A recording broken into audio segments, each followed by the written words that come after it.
Hijrah Indramayu, Masya Allah, mudah-mudahan komunitas Hijrah Indramayu tetap istiqomah. Ustadz, apa bedanya Habib, Sayyid, dan Syarif? Habib, Sayyid, Syarif.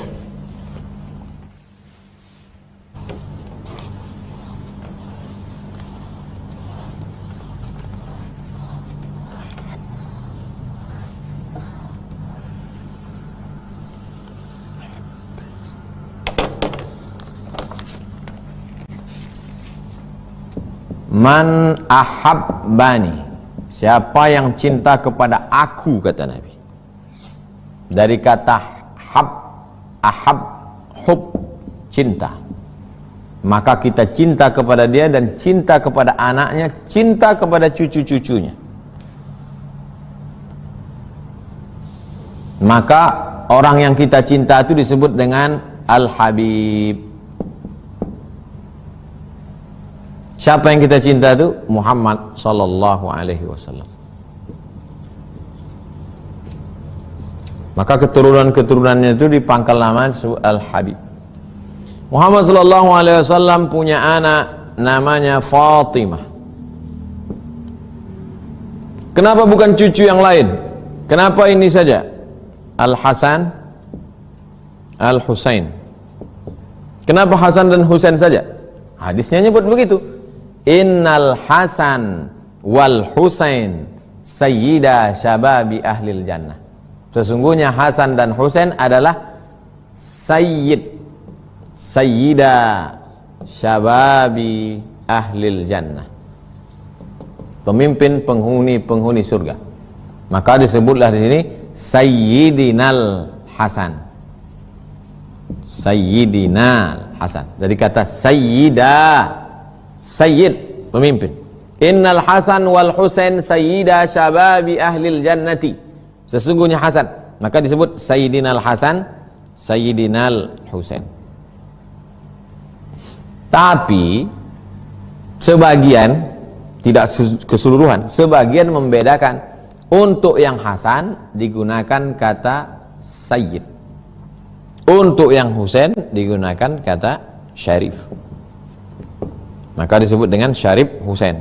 Tapi tidak umum. Ada juga yang memakai dua-dua pakai Sayyid. Dah jelas. Hub, Habib, Sayyid, Syarif. Dalil-dalilnya sudah. Sayyidina Al-Husain punya anak namanya Ali. Husain punya ayah namanya Ali juga. Ali bin Husain bin Ali. Untuk membedakan antara Ali kakek dengan Ali cucu, karena ibadahnya luar biasa, Zainal Abidin. Maka disebutlah Ali yang mana yang kau maksud? Ali kakek apa Ali cucu? Ali cucu. Ali Zainal Abidin. Punya anak namanya Muhammad Al-Baqir. Punya anak namanya Ja'far As-Sadiq.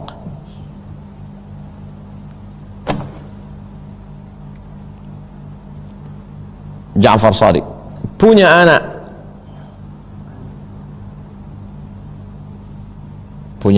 namanya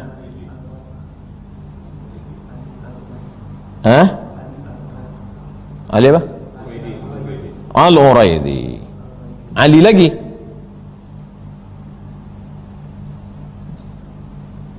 Al-Uraidi punya anak Muhammad Naqib. Muhammad Naqib punya anak lagi namanya Isa. Isa ini punya anak lagi namanya Ahmad.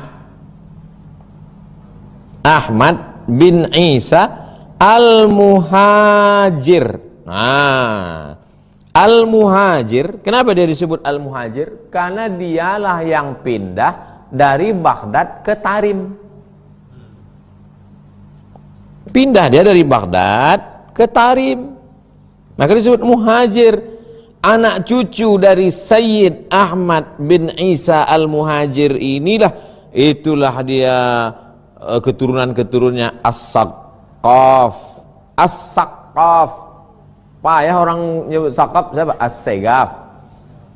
Al-Jufri, Al-Haddad, As-Shihab. Itulah marga-marga yang dari Tarim. Ya Tarim wa ahlaha. Sampailah mereka datang ke negeri ini, pergilah keturunan dari Sayyid Ahmad bin Isa al-Muhajir ini dari Tarim Hadramaut Yaman, berkembang pesat sampai kata Habib Zain ibnu Sumaid lebih 70 marga yang sampai ke Indonesia ini. Dan uniknya lagi, di Yaman sendiri sudah tak ada, sudah punah, tak ada. Di antara marga yang punah di Yaman adalah Barakbah. Barakbah tak ada lagi di Yaman. Di Riau masih ada Barakbah. Di Riau ada Barakbah. Di Jawa masih ada Barakbah. Di Yaman sudah tak ada. Nah, jadi banyak. Nah, untuk menjaga keaslian ini, di samping Al-Azhar, ini kantor Syekh Azhar, Syekh Muhammad At-Tayyib, di sampingnya ada Naqabatul Ashraf. Dari kata syarif, kalau banyak ashraf. Kantornya ashraf. Jadi yang ngaku-ngaku ashraf pas dicek rupanya bukan ashraf. Naqabatul Ashraf. Sedangkan di Jakarta namanya Alawiyin. Keturunan dari datanglah mereka ke Kalimantan.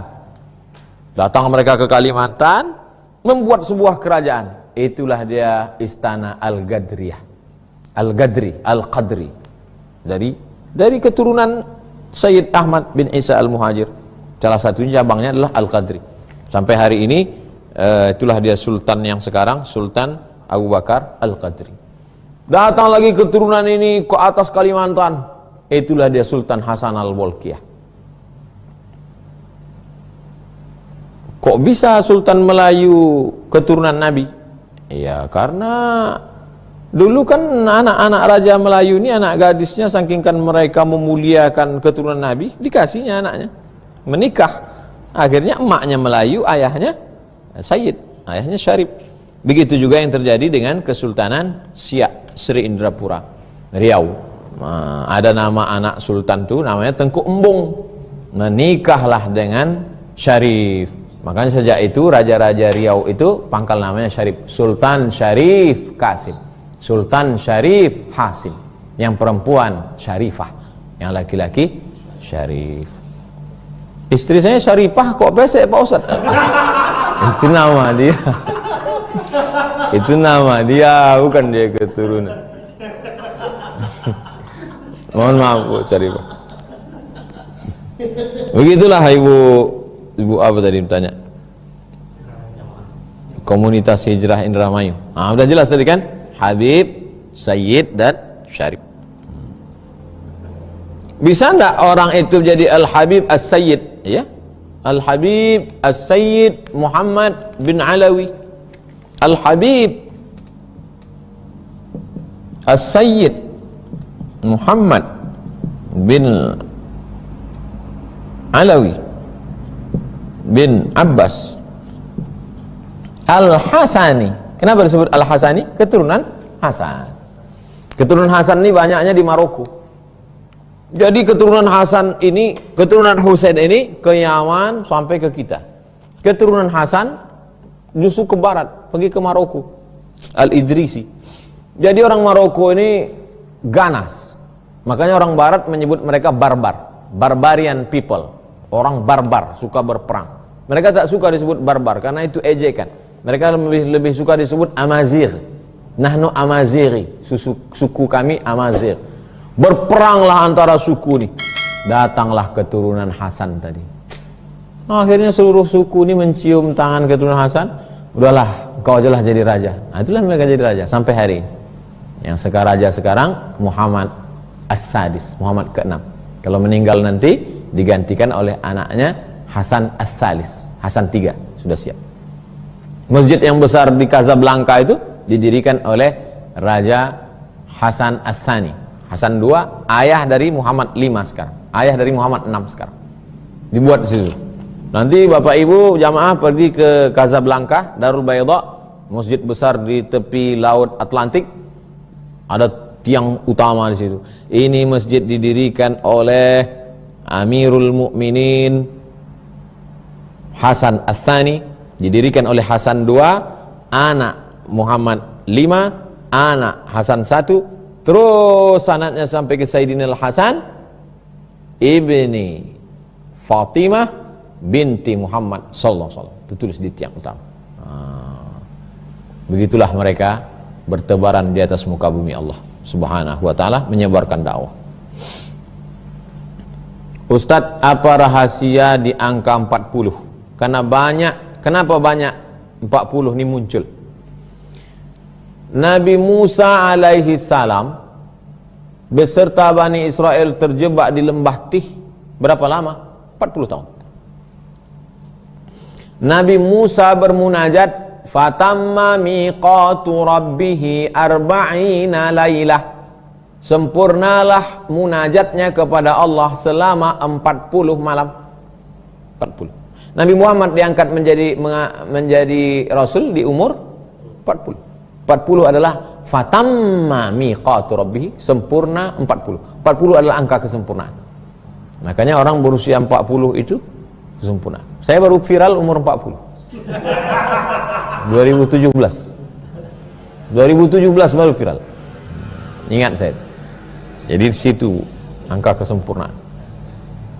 Guru besar dulu guru besar itu profesor baru diberikan orang setelah umur 40.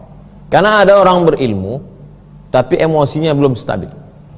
Yang 40 itu angka kesempurnaan. Makanya orang barat mengatakan life beginning 40. Usia, umur baru dimulai, petualangan baru dimulai di umur 40. Maka ibu-ibu hati-hati. Bisa jadi bapak itu berpetualang di umur 40. Dah, jangan takut. Insya Allah bapak itu umur 40 udah ingat mati dah. 40 Insya Allah. Kadang jamaah nih yang awak guraukan itu pula yang dia serius. Itulah kaji kita malam ini, mudah-mudahan bermanfaat. Dipanjangkan Allah umur kita, selesai kita 40 hadis nih. Sebetulnya lebih 40. Tapi biasa tuh kalau orang umur berapa? Ya 40-an lah. Pas dicek-cek rupanya 49.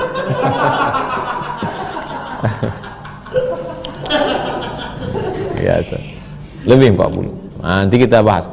Tapi saya tidak baca macam dulu. Kalau dulu tuh kita baca, enggak, saya pakai poin-poin. Poin-poin. Kalau saya baca begini, takut jamaah tertidur. Kita sesuaikan. Kita pakai poin-poin. Saya buat poin-poinnya nanti insyaallah. Mudah-mudahan bermanfaat. Terima kasih segala perhatian. Mohon maaf segala kekhilafan. Kita baca doa kafaratul majlis. Subhanakallahumma wa bihamdika asyhadu an la ilaha illa anta astaghfiruka wa atubu ilaik. Wa sallallahu ala sayyidina wa maulana Muhammad wa ala alihi wa sahbihi wasallam walhamdulillah.